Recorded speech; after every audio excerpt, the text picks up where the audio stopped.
Olá, queridos, Pai do Senhor Jesus, tudo bem com você? Olha nós aqui de novo, hein? Estamos de volta com muita alegria, trazendo para você a palavra de Deus.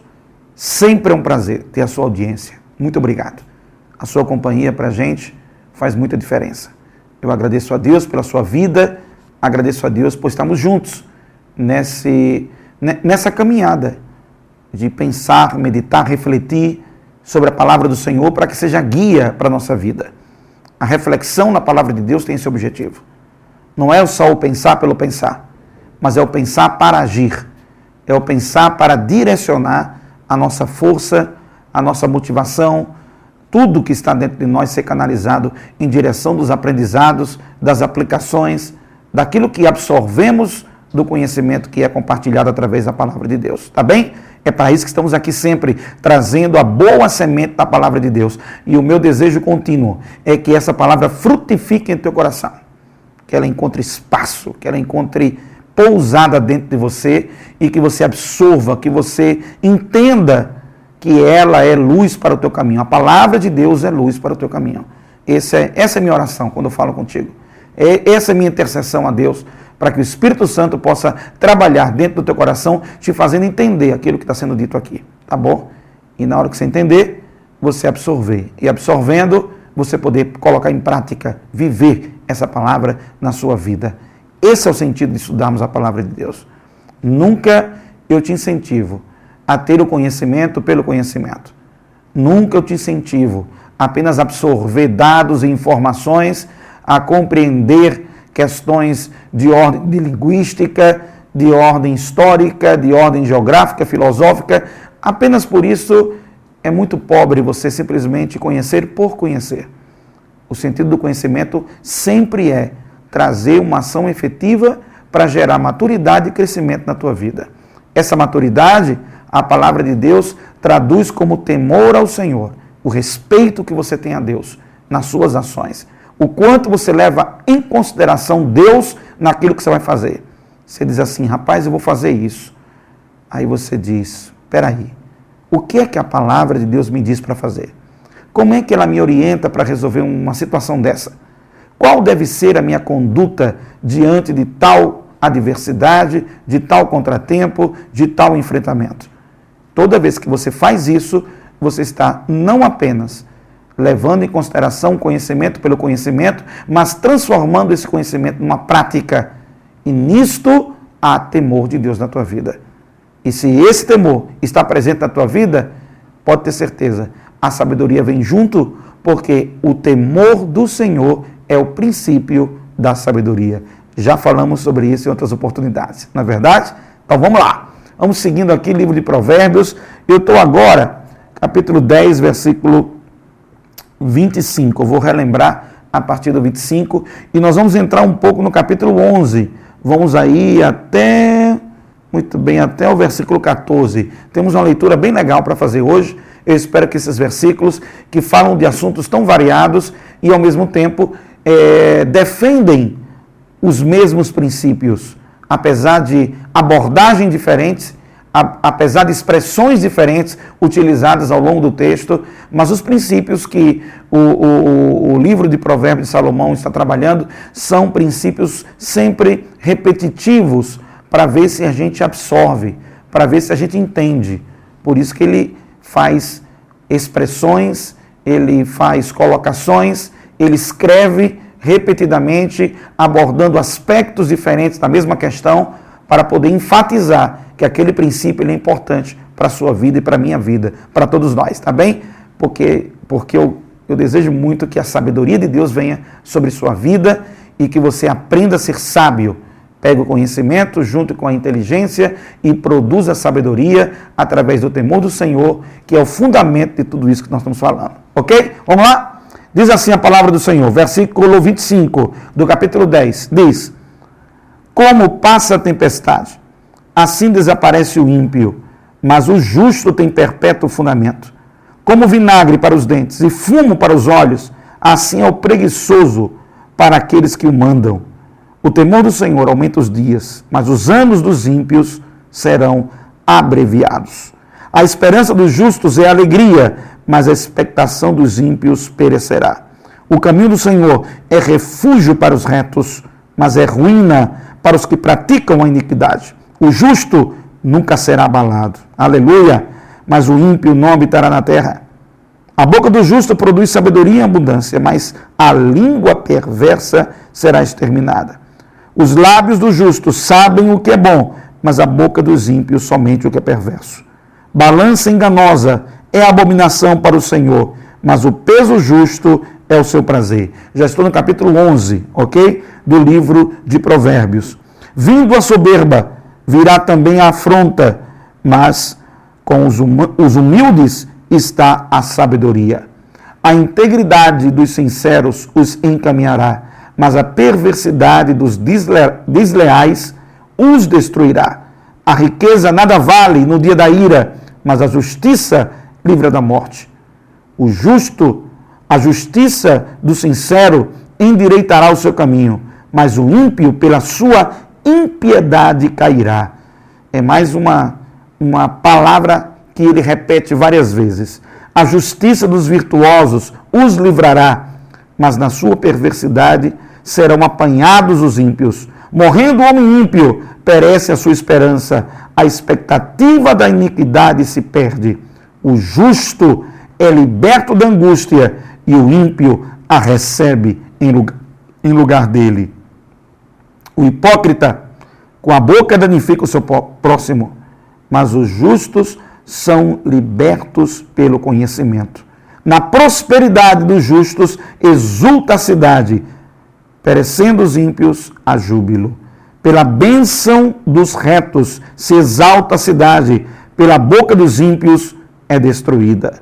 O que despreza o seu próximo é falto de senso, mas o homem de entendimento se cala. O que anda mexericando descobre o segredo, mas o fiel do espírito o encobre. Não havendo sábia direção, o povo cai, mas na multidão de conselheiros há segurança. Eita Jesus, falou de muita coisa aqui, né? São muitos assuntos que estão girando em torno de alguns eixos. O eixo da justiça, o eixo da impiedade, o eixo da soberba, o eixo do engano, o eixo da palavra hipócrita, a palavra enganosa e perversa, e o eixo da palavra que traz bondade, justiça e paz para a vida das pessoas. Percebam bem, toda vez que a palavra de Deus está combatendo a impiedade, ele está combatendo o espírito orgulhoso, o espírito soberbo, exaltado, aquela pessoa que nega a prática da piedade. A piedade sempre será o espírito humilde. Piedade sempre está ligado com o espírito humilde. Toda vez que você tem uma atitude humilde em seu coração, que é reconhecer Deus soberano sobre todas as coisas e se submete a esse Deus, a sua atitude é humilde. Ou seja, não é uma atitude soberba de arrogância, aonde você confia no seu braço e se prevalece no seu próprio eu. O contrário da impiedade é a piedade. E um homem piedoso é um homem humilde, uma pessoa humilde e de coração quebrantado e submisso diante do Senhor. Como consequência disso, ele passa a confiar no Senhor, a sua fé está confiada em Deus, as suas ações estão confiadas em Deus. Nós acreditamos que com atitude piedosa nós combatemos a impiedade. Deus sempre está repreendendo o homem ímpio, porque o homem ímpio sempre comete injustiças. Toda injustiça que há no meio de nós, social, espiritual, na igreja, fora da igreja, dentro dos nossos relacionamentos, dentro de casa, fora de casa, aonde você estiver, com seus amigos, na faculdade, no trabalho, toda ação de justiça vem precedida de um espírito de impiedade, de uma conduta de impiedade. E Deus, através da sabedoria que deu a Salomão, está nos mostrando que na impiedade não há progresso algum. Não há progresso algum. Agir de maneira impiedosa, sem sensibilidade pelo outro, sem respeito pelo outro, sem atenção pelo outro, sem um cuidado uns dos outros, como nos recomenda a palavra de Deus. A palavra de Deus sempre nos recomenda em pensar na coletividade, em pensar no todo, não pensar de maneira individualista. Já falamos sobre isso outras vezes, ok? Só estou referendando o que a própria palavra de Deus vem enfatizando de maneira sistemática em vários trechos aqui do livro de Provérbios. Deus combate o ímpio. O ímpio é injusto, o ímpio é perverso, o ímpio é violento, o ímpio é mentiroso, o ímpio é hipócrita. Quem é o ímpio? Lembre-se, o ímpio é aquele que nega a piedade. E quem é o piedoso? O piedoso é o homem humilde, quebrantado e que confia no Senhor. Esse é o homem piedoso. Ok? Então, o ímpio é o contrário de tudo isso. Se você não é humilde, é orgulhoso. Ok? Se você não é quebrantado e sim resistente, duro, fechado, cabeça dura para receber a orientação de Deus para a sua vida. E se você não confia no Senhor e confia no seu braço, confia no seu dinheiro, confia na sua habilidade, capacidade pessoal, que você vai conseguir qualquer coisa porque você é o bambambam, porque você se garante, então você deixa de assumir uma postura de piedoso e passa a assumir uma postura de homem ímpio. Veja bem, em nenhum momento a palavra de Deus, ela nega os dons e talentos que Deus deu aos homens. Em nenhum momento a palavra de Deus nega isso. Todo dom e todo talento foi dado por Deus. O que você sabe fazer, naquilo que você é bom para fazer, administrar, organizar, vender, negociar, socorrer, apoiar, ajudar, tudo que você é bom, é Deus que te deu essas características. O problema do homem ímpio é que ele não reconhece que vem de Deus. Ele acha e ele pensa que é fruto do seu próprio eu e não como uma dádiva de Deus, porque Deus deu a capacidade para pensar, a capacidade para respirar, para viver, para raciocinar, ter inteligência, conectar conhecimentos, processar, dialogar. Tudo isso, nós entendemos assim, que quem proporcionou essas habilidades ao ser humano foi Deus. Aí você se esforçou, correu atrás, se dedicou, foi zeloso, foi comprometido e Deus, com sua misericórdia e bondade, permitiu que você crescesse e desenvolvesse essas suas habilidades. O homem que é ímpio, ele não reconhece nada disso. Ele não vê nada disso. Por isso que, constantemente, a palavra aqui está no capítulo 10, capítulo 11 de Provérbios, está repreendendo a conduta do homem ímpio e dizendo, amigão, ei, não tem sabedoria nenhuma no que você está fazendo. Você está sendo um tolo. Você está sendo precipitado. Você está agindo de maneira errada. Você está sendo imprudente, descuidado. Está lhe faltando sabedoria. Lhe falta entendimento. Você está olhando para a vida apenas num aspecto. Você só consegue olhar para o seu umbigo. Só consegue olhar para você. Você só consegue perceber você. Pode-se viver assim? Claro que pode. Muita gente vive assim. Mas não quer dizer que porque você vive assim, que seja a maneira certa de viver e que seja a maneira melhor para se viver. Antes, pelo contrário, é a pior maneira de se viver, independente do que você possa ter conquistado de ordem material, moral, status, seja lá o que for. Nada disso conta na prática e, na verdade, nada disso conta. Por isso que a palavra está te chamando. Hoje eu estou conversando com você e estou dizendo, largue da impiedade.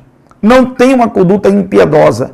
Não seja insensível, não seja soberbo, não deixe que o orgulho tome conta de você e que você confie de forma unilateral em você, depositando todas as suas fichas em você.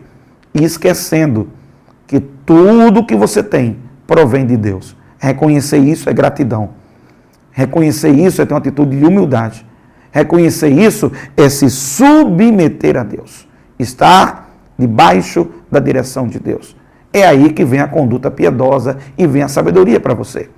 Provérbios também está dizendo, combatendo a injustiça, o engano. Está dizendo que balança enganosa é abominação para o Senhor, mas o peso do justo é o seu prazer.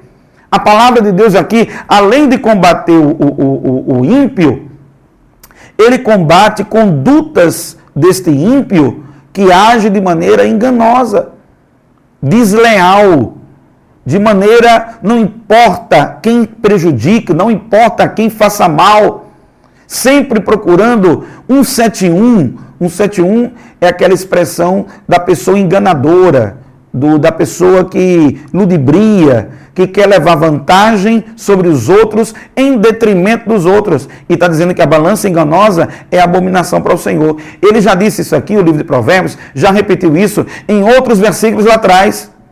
Deus não concorda que os fins justificam os meios. Não é verdadeiro isso. Não basta apenas você conseguir as coisas para a sua vida, alcançar sonhos, anelos, desejos, alcançar condições favoráveis para a sua vida, mas não basta isso por si só. Não basta conquistar prêmios, alcançar grandes resultados, ter um desempenho fenomenal, uma performance impecável. Não basta, isso não basta. Como você consegue as coisas dentro da ótica da sabedoria e da palavra de Deus? Como você consegue é tão importante quanto o que você está conseguindo. O que você está correndo atrás e a maneira como você está indo atrás desse alvo, dessa meta, desse objetivo para a sua vida, dentro da ótica da palavra de Deus, isso tem um peso equiparado um ao outro. Não pode ser assim, não, mas eu fiz para ajudar, eu fiz das melhores das boas intenções. Não, não, não. Balança enganosa é abominação ao Senhor. Deus não concorda que você negocie, que você faça negócios na sua empresa, ludibriando, enganando e mentindo. Você não pode ter uma conduta dessa porque todo mundo faz, porque o mercado é assim mesmo. Tem alguns mercados algumas áreas dentro do mundo empresarial, que há muita deslealdade entre uns aos outros só por causa do dinheiro. Esse tipo de conduta não é aprovada pelo Senhor. E quando você fizer isso, assine logo em seguida o título de tolo, porque você está sendo tolo, está sendo um bobão, achando que os fins vão justificar os meios. Não vão.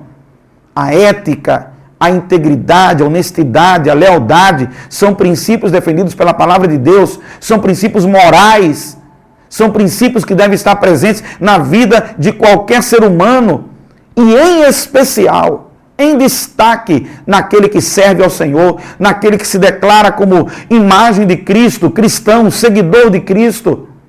Portanto, balança enganosa, está dizendo aqui, é abominação. Deus rejeita isso. Deus não concorda com isso. Os fins não justificam os meios. Os fins não justificam os meios. Não venha com churumelas, não venha com enrolada, não venha com somebody love, não venha querer passar a perna para Deus, porque isso não funciona com Deus. Deus não se deixa escarnecer. Ninguém passa a perna em Deus, ok? Ninguém passa a perna em Deus. Então, haja de maneira correta. Seja íntegro, lute contra o pecado da mentira, do engano, da deslealdade. Não entre em qualquer negócio, porque os fins justificariam os meios, porque não é esse o exemplo que nós temos na palavra de Deus, não é essa a orientação e não é isso que nós temos que fazer. Então temos que seguir um contraponto nisso. Temos que andar na verdade. Não minta, não ande de maneira que haja com hipocrisia, porque o hipócrita danifica o outro. Olha, o hipócrita danifica o outro com suas palavras. É o que está dizendo aqui no versículo 9. O hipócrita, ele com a sua boca danifica. Ele está falando de várias coisas, né, gente? Vocês estão percebendo? Ele já vai agora, falou do ímpio, falou da atitude da balança enganosa, falou de soberba, falou de justo, de injusto. Agora ele fala do hipócrita que com sua boca ele faz mal às outras pessoas. O hipócrita é aquele que não é verdadeiro. Aquele que é uma coisa aparentemente, mas por trás é outra. Ele, na verdade, prejudica. É o famoso, eu já citei aqui para vocês, existe um personagem na TV cearense que chama-se Seu Coxinha. Ele fala mal das pessoas pelas costas. Quando a pessoa se aproxima, ele elogia a pessoa. Ô, fulano de tal, autarquia, você é uma autoridade, você... Aí começa a elogiar. Você é isso, aquilo, outro, e papapá, e piriri, pororó. Quando o camarada sai, aí ele disse, coxinha nada, seu nojento, seu não sei o quê, seu não... Aí começa a derrubar o cara. É isso aqui, esse versículo 9. O capítulo 11, versículo 9 de Provérbios. O hipócrita, ele, com a boca dele, ele danifica o seu próximo. Eita, meu Deus do céu.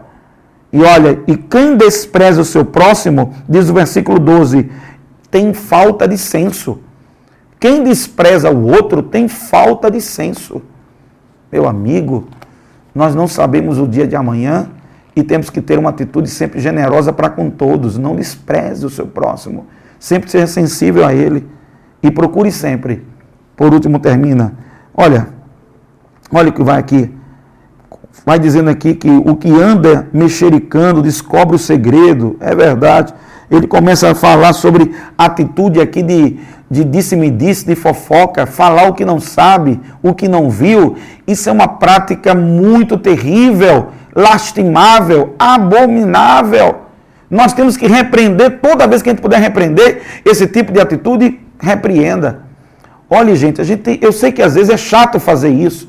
Não é uma das coisas mais agradáveis de fazer, mas a gente precisa cortar o cordão da fofoca. Às vezes, amigos nossos têm essa mania feia, essa mania horrível, não saber estar junto com as pessoas, sem falar coisas boas das outras pessoas. Só sabe estar junto para falar mal. Só sabe estar junto para procurar um defeito no outro. A gente tem que combater isso dentro de nós e nos outros também. Na hora que você estiver num círculo de amigos e começar esse espírito de fofoca, não ouvir falar que talvez, possivelmente, corta esse negócio, aprende a fazer isso. Porque nisso existe sabedoria. E aí ele diz que na multidão de conselhos, versículo 14, nós temos segurança. E se não houver uma sábia direção, o povo cai. Então nós temos que sempre estar aqui, trazendo para você a direção da palavra, da conduta, para que você não caia, não tropece, que você siga o seu bom caminho. São alguns versículos. Olha, capítulo 10, 11, 12, 13, 14, o livro de Provérbios começa a diversificar os assuntos. Então nós vamos estar falando sobre assuntos diversos mais uma vez. Obrigado pela sua companhia. Eu espero que essa palavra sirva para você. Olha o ímpio, prestou atenção no ímpio. Olha o soberbo. Olha o homem que age com a balança enganosa. Olha aí. Olha o hipócrita que danifica o seu próximo. Olha aquele que ele contende com o seu próximo e por isso o despreza. Isso é falta de senso, falta de senso.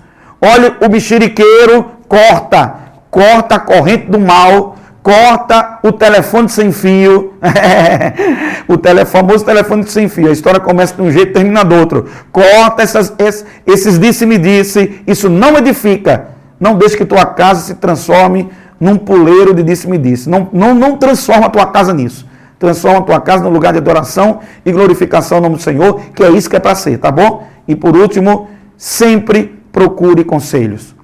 Na multidão de conselhos, você pode tomar decisões melhores para a sua vida e ter boas direções para você. Obrigado pelo seu tempo. Obrigado pela sua paciência. É um prazer ter você aqui com a gente. Deus abençoe e até o próximo encontro em nome de Jesus.